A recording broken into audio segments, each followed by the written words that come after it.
Yo, what's going on YouTube? It's your boy NitoLR, and I just wanted to make a very quick video because this problem that I ran into is really freaking stupid, and I had to look up another video to kind of skim through to find the answer to it. So to anybody who's having that problem where you're doing annotations, or maybe you decided to, like, I don't know, mess around with it real quick and be like, oh, what's this? I'm very beginner at Blender.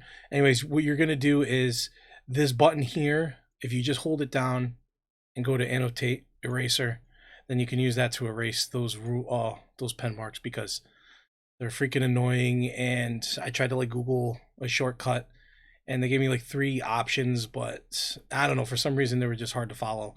But yeah, if you happen to come across annotate and you're like drawing and doodling just to test it out, or you're looking just to get rid of it, just come here, you click and hold this button down, come to eraser, and then there you can erase the freaking marks here.